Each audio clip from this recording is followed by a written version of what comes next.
오늘 읽은 말씀을 가지고 참 지혜라는 제목으로 하나님의 말씀을 함께 듣게 되기를 원합니다. 오늘 저희가 읽은 말씀을 다시 한번 짧게 요약해 드리면 이렇습니다. 다윗의 군대 장관 요압을 통해서 이제 반역한 반란군이라고 할 수 있는 세바를 쫓아갑니다.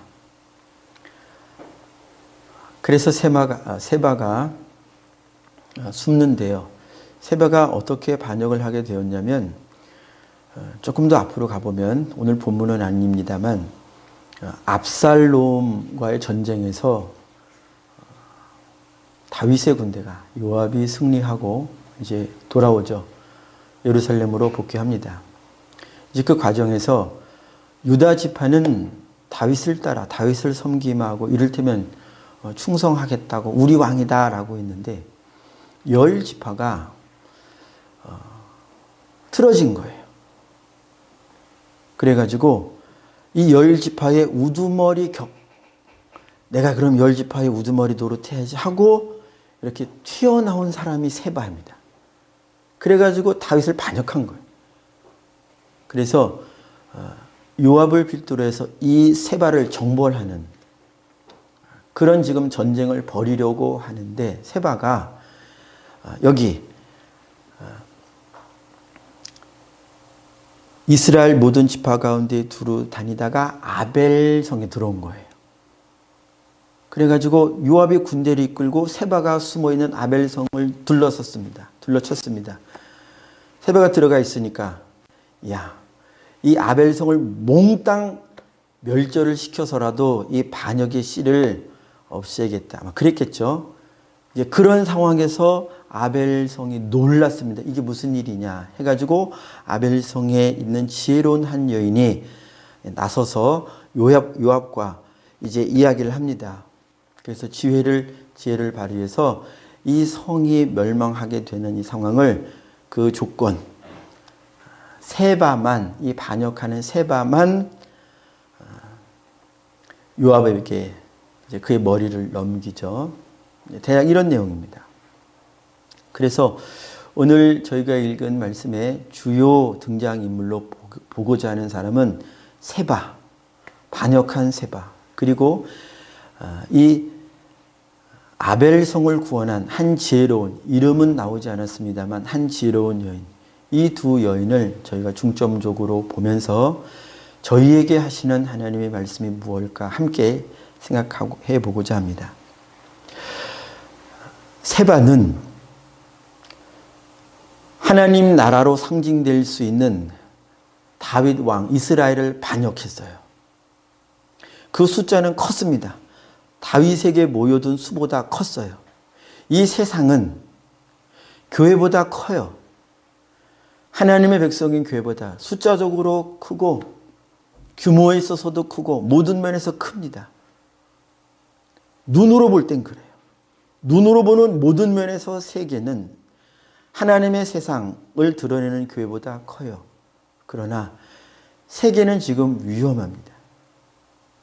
왜냐? 하나님의 거룩에서 거룩하신 하나님을 반역하고 자기의 길을 만들어 추하고 더러운 그 나라를 만들었어요. 이 세계의 임금 머리가 마귀입니다. 세바는 그래서 마귀를 상징한다고 볼 수 있어요. 세바는 다윗을 반역했던 세력이었어요. 마귀는 하나님을 반역한 자입니다. 천사로서 저희가 말하기로는 천사장 중에 한 명이었다고도 말하는 분들도 계시더라고요. 아무튼 굉장히 높은 지위에 있던 천사가 하나님을 반역해서 그래서 수많은 사람들, 저희가 눈으로 볼 땐 참 많은 사람들이에요. 그들을 다 자기의 휘하, 자기의 부하, 자기에게 동조하는 사람으로 삼아서 반역을 했지요. 그래서 저 여러분들도요, 성경을 보니까 나는 마귀에게 동조한 적이 없는데, 나는 하나님께 반역한 적이 없는데, 태어날 때부터 반역한 자로서 태어났어요. 자라면서부터 그 반역한 자로부터 생겨난 문화와 문명과 교육에서 교육을 받았기 때문에 모를 뿐이지 우린 본질적으로 하나님을 반역하는 그런 성품과 기질을 가지고 태어났었어요. 그러나 긍휼에 풍성하신 하나님이 저 여러분들을 불러내신 거예요. 자, 이 세바와 동조한 무리들이 있었는데요.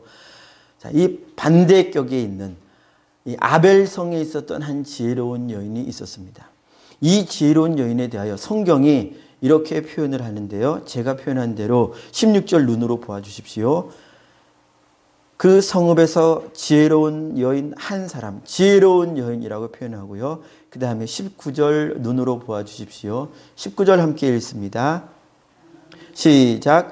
나는 이스라엘의 화평하고 충성된 자 중 하나이거늘. 아멘. 여기까지요. 나는 이스라엘의 화평하고 충성된 자 중 하나입니다. 이 여인의 지혜로 말미암아 아벨성의 멸망에서 구원받았어요. 그래서 이 지혜로운 여인은 저희가 누구로 볼 수 있냐면요. 예수 그리스도로 볼 수 있습니다. 하나님의 지혜이신 예수 그리스도로 저희는 볼 수 있는 거예요. 고린도전서 1장 24절에 이렇게 기록합니다. 그리스도는 하나님의 능력이요 하나님의 지혜니라. 아멘. 예수님이 하나님의 지혜로서 하나님의 지혜를 우리가 인류가 어떻게 아는가? 예수님을 통해서 아는 거예요. 예수님이 하나님의 지혜이십니다. 예수님을 볼 때 하나님의 지혜를 보는 거예요. 예수님의 말씀을 들을 때 하나님의 지혜의 말씀을 듣는 거예요. 예수님의 행적을 살펴볼 때 하나님의 지혜의 행적을 하나님의 지혜로 이루시는 일들을 우리는 보는 거예요. 성경을 읽을 때 성경을 통해서 예수님을 우리가 보는 만큼 우리는 하나님의 참 지혜를 보는 거예요. 예수님이 하나님의 지혜로서 이 세상에 오셨어요. 왜요? 아벨 여인처럼, 그 지혜로운 여인처럼 아벨성을 구원하기 위하여 이 세상에 오신 것입니다. 그래서 고린도전서 1장 30절 말씀에 3장 30절 말씀에 예수는 하나님으로부터 나와서 왜 오셨느냐? 하나님 안에서 영원히 하나님과 계셨던 그분인데 왜 우리에게, 왜 이 지구에 굳이 육체를 입고 오셨느냐? 왜 오셨느냐? 나와서, 하나님으로부터 나와서 우리에게 지혜와 의로움과 거룩함과 구원함이 되었으니, 우리를 구원하시기 위하여 하나님으로부터 나오신 거예요. 우리에게 오신 거예요. 우리에게 하나님의 참 지혜가 무엇인지 보여주시고 들려주시고 그 지혜로 인도하시기 위하여 하나님으로부터 우리에게 오신 거예요. 또 우리와 함께 계셔서 우리가 의롭지 못하지만 우리는 연약하기 때문에 의롭게 살려고 살다가 계속 넘어지지만, 그러나 예수님의 피의 공로와 또 예수의 이름으로 역사하시는 성령의 능력으로 우리는 의롭게 되는 삶을 살아가게 되어요. 예수님이 우리의 의로움이 되시는 거예요. 우리가 넘어져도 우리의 의로움이 되어주시고요. 우리가 의로운 삶으로 순종하는 그것도 주님으로 되기 때문에 주님은 우리가 하나님 앞에 의로운 자로서 넘어질 때에나 하나님 앞에서 하나님 나 이렇게 잘했어요 라고 순종했을 때에나 예수님만이 우리의 의로움이 되신다는 거예요. 예수님이 우리의 거룩함이 되어주신다는 거예요. 그래서 예수님이 우리를 구원하시려고 아버지로부터 나오셨어요.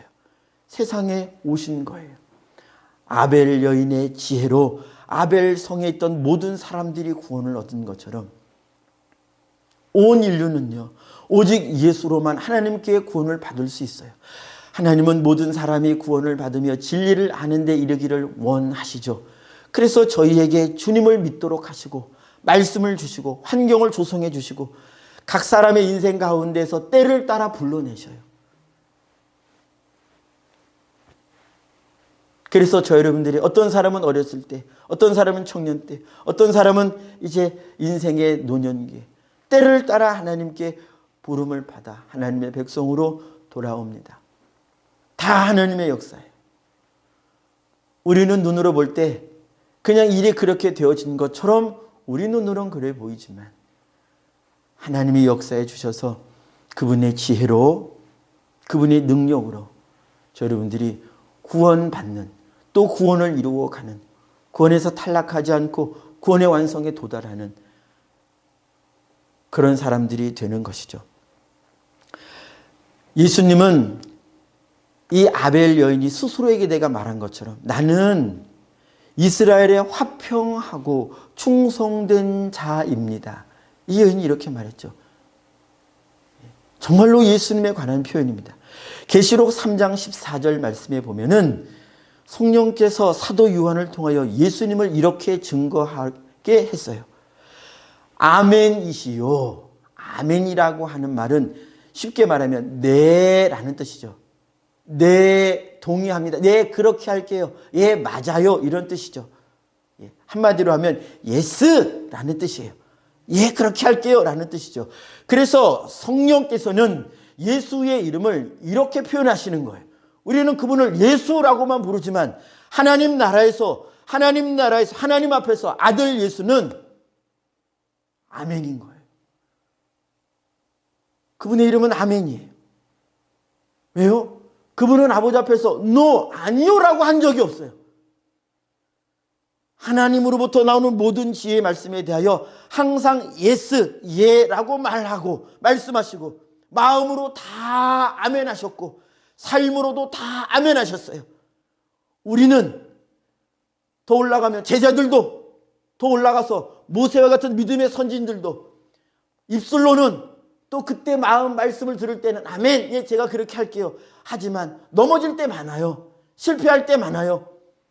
이 요압의 왕된 다윗도요, 하나님과 그렇게 친밀하게 아름답게 하나님이 내 마음에 합한 자야. 그리고 다윗의 이름으로 그리스도를 보내실 만큼 다윗이 하나님께 기쁨이 되었던 존재였지만 다윗도 무시무시한 죄 가운데 넘어지고 쓰러졌던 자입니다. 우린 이래요. 우린 다 이렇게 연약해요. 그러나 예수님은 아멘이에요. 그분은 실패하시지 않으셨어요. 그분은 죄에 진 적이 없으세요. 죄를 온전히 이기신 이는 예수님밖에 없어요. 그래서 예수님만 우리의 구원이 되시는 거예요. 죄에 넘어졌던 그 누구도 우리의 구원이 될 수 없어요. 저희들은 그저 구원의 도구가 되어 하나님의 일꾼이 되어 저희를 써주시는 주님께 감사하고 우리는 아멘 하기 위하여 우리의 삶이 아멘이기 위하여 그저 노력할 뿐. 근데 이 노력도 부족하잖아요. 아무리 우리가 작정하고 결단을 해도요, 언제 넘어질지 우리는 몰라요. 우리가 어떻게 승리할지 우리는 몰라요. 우리가 믿는 바는 우리가 예수로 말미암아 순종하게 되고 우리가 믿는 바는 예수로 말미암아 우리가 거룩하게 되어 간다는 것이죠. 자, 그래서 예수의 이름은 아멘이시요. 또한 충성되고 참된 증인이시요. 예, 예수의 이름은 충성이에요. 예수의 이름은 참된 증인이에요. 이름이 뭡니까? 그를 부를 때, 그 존재를 부를 때 뭐라고 부르냐? 그게 이름이잖아요. 그의 이름. 우리는 육신으로 응애하고 태어난 그의 육신에, 그분의 육신의 부모들로부터 하나님께 받은 이름이죠. 예수. 호적에 올라가는 이름 예수. 그러나 아버지 앞에서는 예수님의 이름은 여러 개예요. 여호와 니시도 예수님의 이름일 수 있고요. 여호와 라파도 예수님의 이름일 수 있고요. 계시록에서는 아멘, 충성됨. 이 충성됨은요, 헬라어로 피스티스예요. 믿음이랑 똑같습니다. 믿음, 피스티스. 그런데 영어로 우리나라 말로 번역하면 달라지는 것처럼 보이죠. 충성, 혹은 진실, 혹은 신실, 때론 믿음. 그러나 같은 단어를 써요. 무슨 말입니까? 같다는 겁니다. 본질상 같다는 거예요. 믿는 자는요, 하나님 앞에 신실한 자예요. 정말로 믿음이 있는 자는요, 하나님 앞에 진실하게 돼요. 정말로 믿음이 있는 자는요, 하나님 앞에 충성된 모양으로 나타나요. 이게 믿음이 있어. 충성된 자는 믿음 있는 자예요. 하나님 앞에 진실한 자는 믿음이 있는 자예요. 하나님 앞에 항상 아멘하기를 힘쓰며 아멘의 삶을 살기를 힘쓰는 자, 이 사람이 믿음 있는 자예요. 달리 표현할 뿐 진실함으로 표현하든 성실하다 표현하든 신실하다 표현하든 믿음 있다 표현하든 충성되다 표현하든 다 같은 상태입니다. 주님 앞에 그런 자예요. 그런 자. 주님은 주님 앞에 아멘이시며 충성된 증인이시고요. 참된 증인이시고요. 그리고 하나님의 창조의 근본이신 이 계시록 3장 14절에는 이렇게 예수님을 여러 이름으로 표현을 했습니다. 우리의 창조자. 예수님은 우리를 어떻게 창조하셨습니까? 첫사람일 때는 능력의 말씀으로 흙으로 우리를 빚으셨죠. 오늘날은요. 능력의 말씀으로, 진리의 말씀으로, 생명의 말씀으로 우리를 낳으셨죠. 즉 우리가 하나님의 말씀을 마음에 받을 때 그때 창조, 새 창조가 일어나는 것이죠. 우리가 하나님의 말씀을 아멘하여 갈 때 계속해서 성전으로서 지어져 가는 이 건축, 하나님 나라의 건축이 있는 것이죠. 반대로 우리가 하나님께 아멘하지 않고 자꾸 노, 주님의 말씀에 노, 아니요, 아니요, 아니요 하면 우리는 하나님의 성전으로 부름받았는데 그럼 그렇게 부름받았으니 마땅히 하나님의 성전으로서 아름답게 거룩하게 지어져 가는 것이 매일의 삶이 매일매일 하나님 말씀에 순종해서 하나님과 동행하는 것이 마땅하고 합당한데 만약에 우리가 자꾸 노, 아니요 하나님 주님이 사랑하라 하셨는데 아니요 나 사랑 못하겠어요. 주님이 인내하라 하셨는데 아니요 나 인내 못하겠어요. 주님이 기도하라 하셨는데 아니요 나 기도 안 할 거예요. 주님이 복음 전해라 하는데 복음으로 살지 않으니 입술의 복음은 뭐 나오지도 않죠. 그러니까 계속 노 하면 어떻게 될까요? 하나님이 성전으로 삼으셔서 왔어요. 그래서 하나님이 우리와 함께 나와 함께 나를 지어져 가시려고 예수 그리스도 형상대로 지으시려고 하시는데 그러면 우리는 참된 증인이 아닌 게 되는 거죠. 우리는 충성된 하나님의 일꾼이 아니게 되는 것이죠.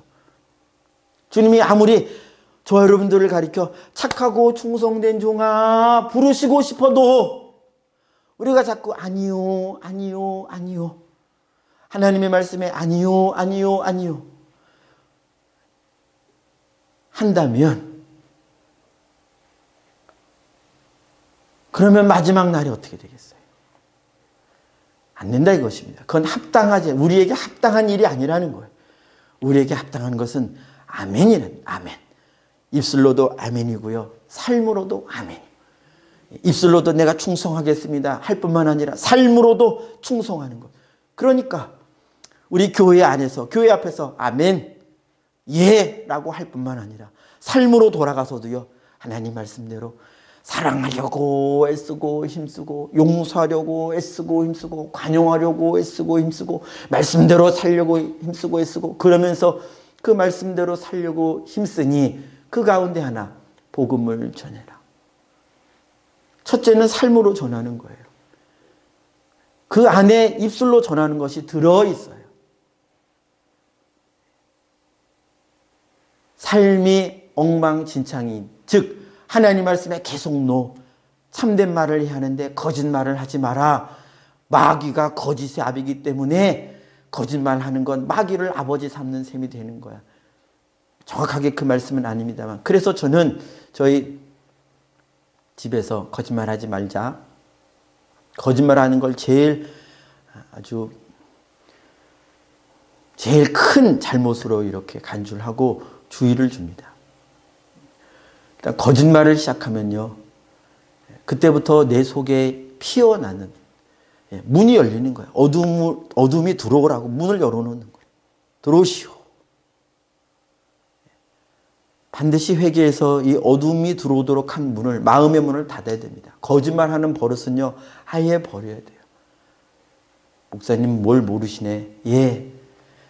세상에서 거짓말 안 하기 때문에 실패할 수 있어요. 세상에서 실패할 수 있어요.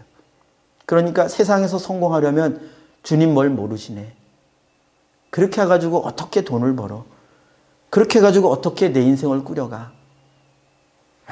하나님 말씀은 따를 수가 없는 말씀이래. 그냥 내가 구원이나 받아야지. 여러분, 거짓말은요, 모든 악의 근원이라고 보셔도 돼요. 거짓말을 쉽게 하기 시작하면요, 다른 악도 내가 하고자 하는 대로 해요. 그래서 참된 증인이 될 수 없어요. 참된 증인. 예수님의 입술에 거짓이 없었던 것처럼 여러분들의 입술에도 거짓이 없어야 합니다. 범사의 참말. 그런데 또 이런 부분이 있습니다. 제가요, 그 말씀 때문에 참말을 해야 된다, 사실대로 말해야 된다는 것에 이제 빠져가지고 어느 청년 때 어느 집사님과 논쟁이 일어났어요. 그분이 저를 설득시키는 과정에서 이런 질문을 던지셨습니다. 그러면 제가 이제 조이삭 청년이라고 했을 때, 이삭 씨, 한 집에 갔는데 어린아이가 있는데요. 어린이가 제가 볼 때 예쁘지가 않아요. 그러면 그 아이를 가리켜 예쁘다고 하는 게 맞아요? 예쁘지 않다고 하는 게 맞아요? 제가 뭐라고 대답을 했을까요? 그게 이제 거짓말 해야 됩니다. 하지 않아야 됩니다. 라고 말하면서 모든 종류의 거짓말 막 이렇게 논쟁이 커졌죠. 근데 그 질문을 받고 제가 할 말을 잃었습니다. 왜냐하면 저는 그때 좀 율법적이었던 거죠. 율법적인. 그냥 그 구절에 그 문자적인 것에 매여가지고 애가 내가 보기에 예쁘지 않으면 예쁘다고 말하는 게 그게 거짓말이다라고 저는 주장했던 때였어요. 그런데 그렇게 말하면은 그 부모가 또 그 아이가 상처를 받잖아요. 그러니까 제가 그 상황을 딱 떠올리고는 대답을 못한 거예요. 그래서 고민에 빠졌죠. 그래서 지금은 생각이 바뀌었어요. 그건 거짓말이 아니다. 예. 그건 거짓말이 아니다. 은혜 말이다. 알게 된 거예요. 근데 어느 분께 말씀드려요. 그럼에도 불구하고 그거 거짓말이다. 라고 생각하신 분께는 제가 권면드립니다. 그럼 그 어린아이에게 대하여 예쁘다라고 말 못하겠거든. 예쁜 다른 것을 보고 아니면 어린이의 좋은 장점을 찾아내서 반드시 칭찬을 하시라고 말씀드리고 싶어요. 예쁘게 보이는 것은 주관적인 거예요. 내가 그 어린아이가 사랑스럽게 보이면 예쁜 거예요. 예쁘게 생겨서 예쁜 게 아니고, 그렇지 않나요? 고슴도치 눈에는 고슴도치 새끼 예쁘게 보이잖아요. 그게 틀린 거예요? 맞잖아요. 그런 거예요. 우리의 눈이 열리면요, 그 영혼이 보이고 그 삶이 보이고 그 인격이 귀중하게 보이면 예쁜 거예요. 그런데 저는 청년 때 그걸 모르는 그런 이치를, 내 마음에 예쁘게 보이면 예쁜데, 예쁘다고 말할 수 있는 내 마음에 꼭 그걸 객관적으로 이걸 따져가지고 바리새인처럼 11조도 열 가운데 열을 딱 하나를 세가지고 열을 등분해가지고 그 중에 이런 율법주의에 빠져 있었죠. 아무튼 참된 것은요, 하나님 앞에 진실한 것입니다. 진실해야 해요. 항상 참된 마음을 가지고 말하고 행동해야 해요. 그래서 세상은 말씀 속으로 들어오려고 하다가도 못 들어오는 이유가, 말씀 속에 세상이 취할 만한 좋은 내용들이 많이 있거든요. 그거 보고 야, 나도 예수 믿어야지 하다가 이제 만나는 거예요. 이건 내가 못하겠다. 야, 이거는 따라갈 수가 없겠다. 그 말씀을 만나면 버리는 거예요. 내가 주인 되어서 이거는 내가 따를 수 있는 말씀, 이거는 내가 따를 수 없는 말씀, 이렇게 내가 주인이 되어서 내가 할 수 있는 말씀과 할 수 없는 말씀을 구별해 놓고, 내가 믿을 수 있는 말씀과 믿을 수 있는 말씀과 믿을 수 없는 말씀을 구별해 놓고 내가 믿을 수 있는 것만 믿고 한다는 거죠.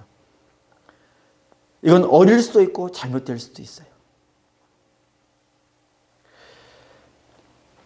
그러나 우리 주님은 그렇게 하지 않으셨다. 우리 주님이 보이신 삶을 따라가야 합니다. 주님은 단 한 번도 아버지로부터 받은 것을 한 번도 부인하신 적이 없어요.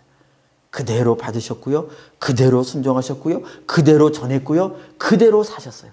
세상이 예수 그리스도께 뭐라고 말하든 뭐라고 손가락질하든 어떻게 죽이려고 하든 그것은 매이지 않았어요. 그래서 예수의 이름은 또한 아멘이 되셨고요. 참된 증인이시고요. 충성되셨죠. 충성. 하나님께 대하여 충성.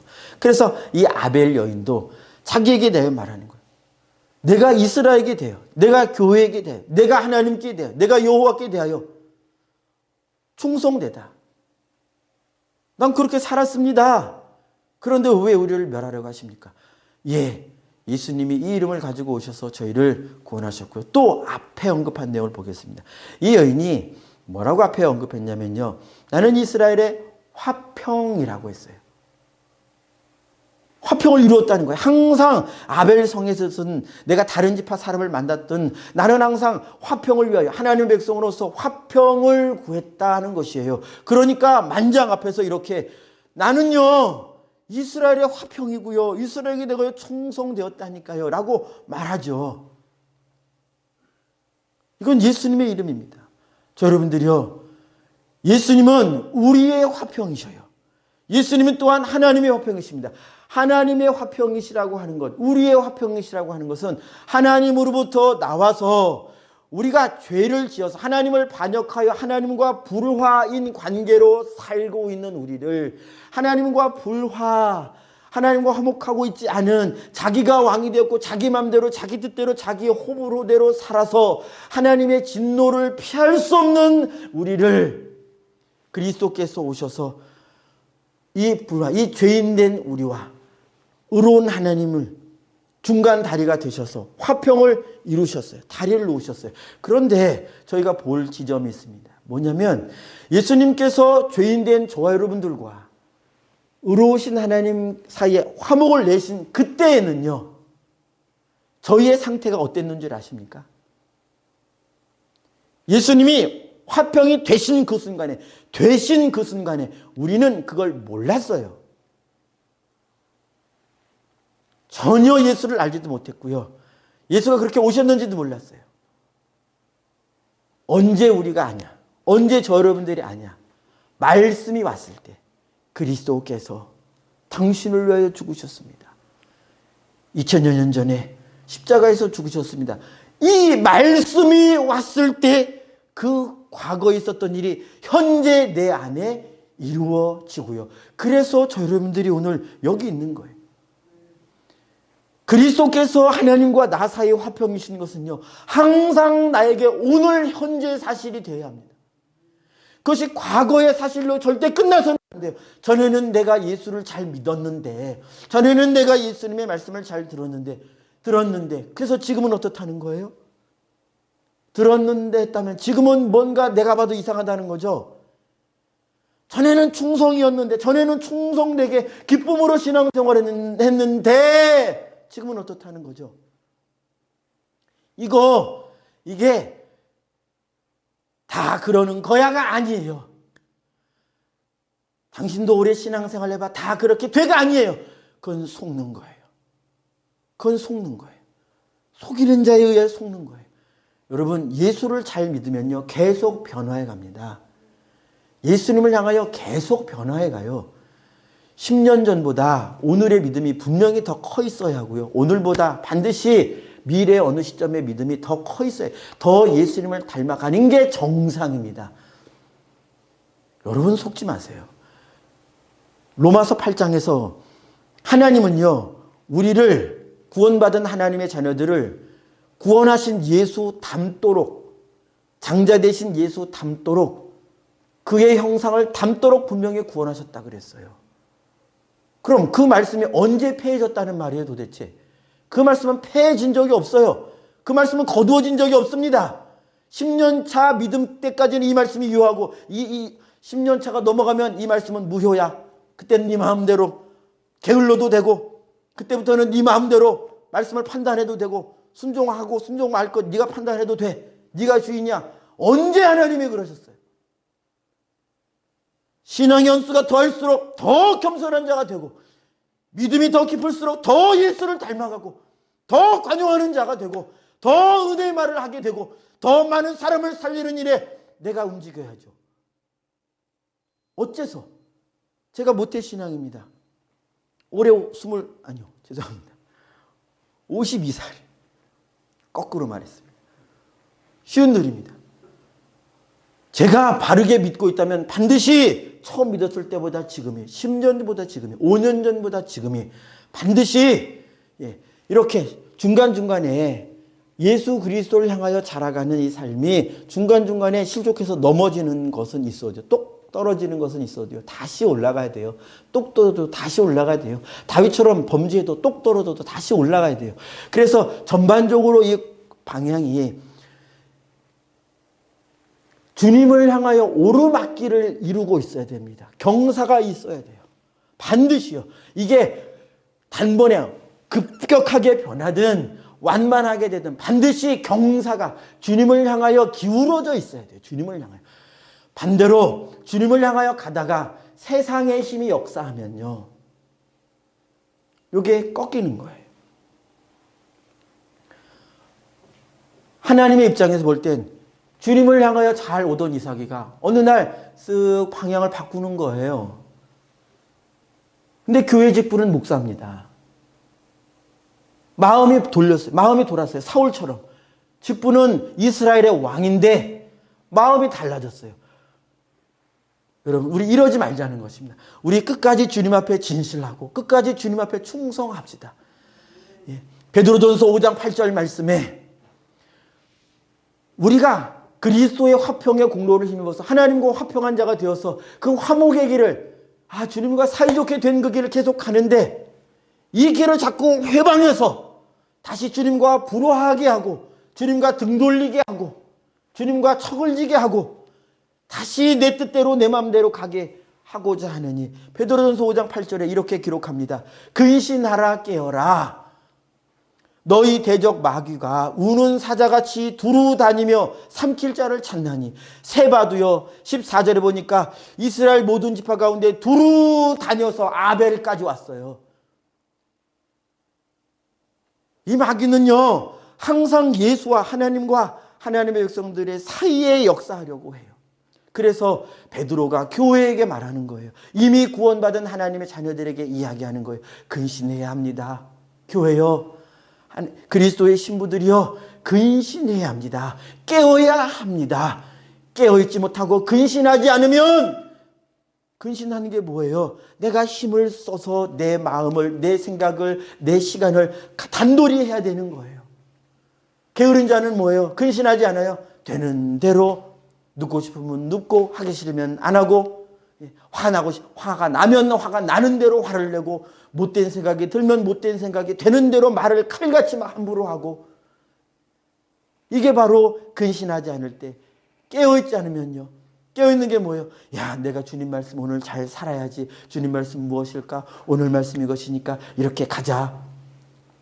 이렇게 가는데 어느 순간 내 마음에서든 외부에서든 우는 사자같이 대적 마귀가 삼킬 자를 찾아가면서 가라지도 뿌리고 나쁜 생각을 집어넣기도 하고 그래요. 예수님은 우리에게 주님의 말씀을 불어넣으시는 분이 아니라 악한 자도 하나님의 자녀들 안에 생각을 불어넣을 수 있어요. 그래서 깨어있어서 자꾸 생각을 분별해야 되는 거예요. 내 생각이 다 내 생각이 아닙니다. 생각을 말씀에 대보고 이 생각이 말씀에 어긋나면 자꾸 버려야 돼요. 내 생각이 말씀에 맞으면 아멘 받고 그 말씀대로 그 생각대로 살고자 힘쓰고 애써야 하고요. 그래서 깨어 있어야 하는 것입니다. 깨어 있으려면요, 기도하는 거예요. 기도하지 않으면요, 절대 잠듭니다. 여러분, 장사가 없어요. 주님께 기도하는 생활이 줄어드는 만큼 영적으로 잠들어요. 그러면 생각을 분별하지 못하고요, 외부로부터 들어오는 것이나 내 안에서 나오는 것을 분별하지 못해요. 왜? 잠드니까요. 그러면 풀어놓은 그건 마음대로 하겠죠. 다시 화평으로 돌아옵니다. 죄송합니다.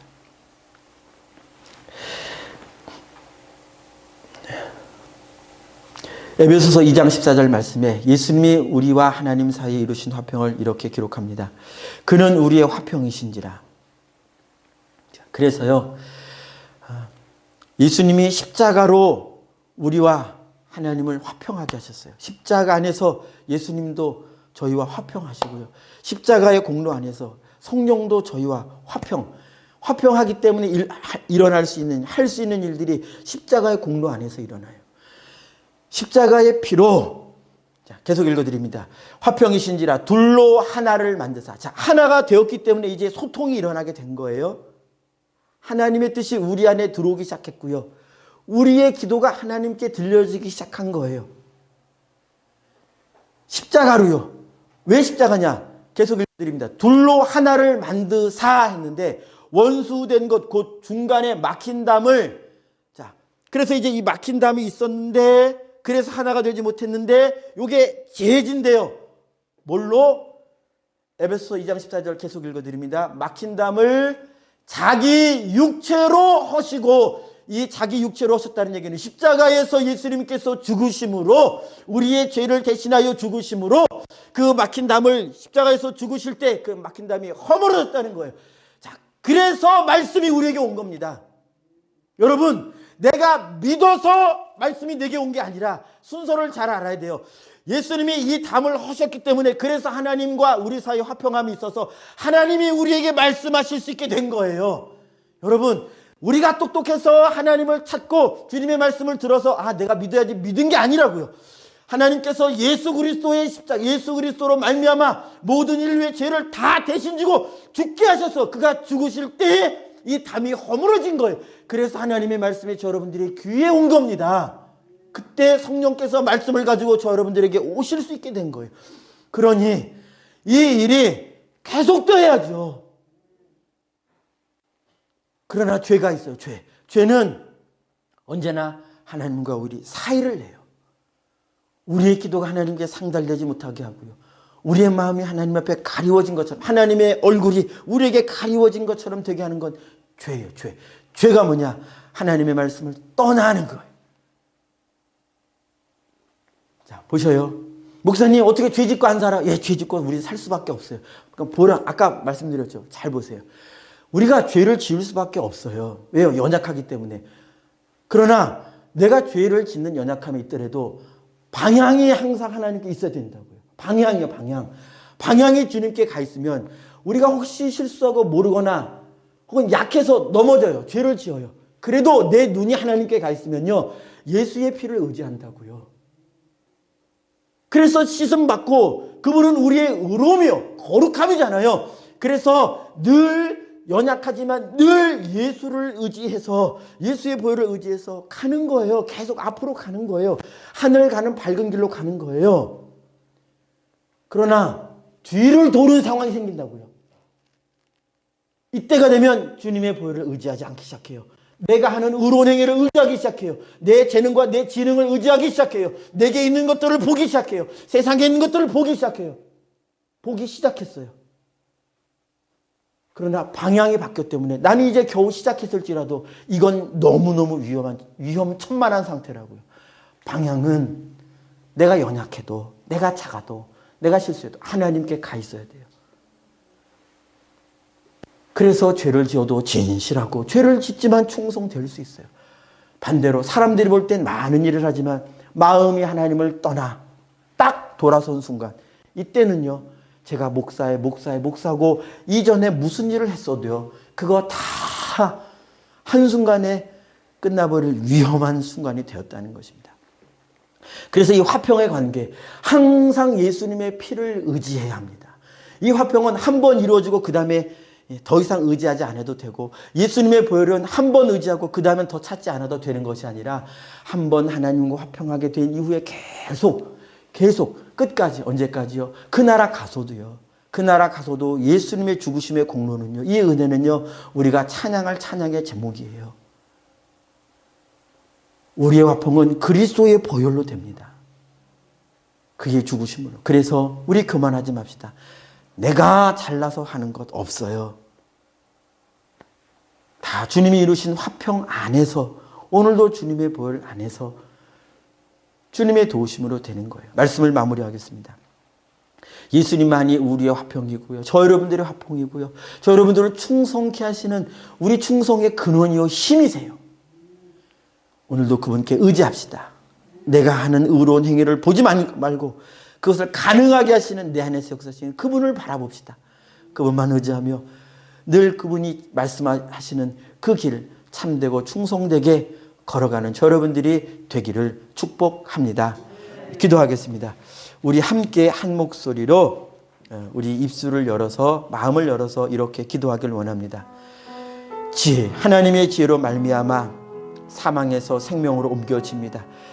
아벨성의 여인으로 말미암아 아벨성이 멸망 가운데서 벗어난 것처럼 죄로 말미암는 멸망은 오직 예수의 피로 그리스도의 역사하심으로 그때나 100년 전에나 지금이나 앞으로도 내 안에서 인도하시고 역사하시는 주님의 역사하심으로 말미암아만 됩니다. 주님만이, 예수님만이 나의 영원한 구원이시고 예수님만이 나의 영원한 거룩이시요 예수님만이 나의 영원한 의로우심을 잊지 않도록 주여 내가 잊어버리지 않게 해주시옵소서.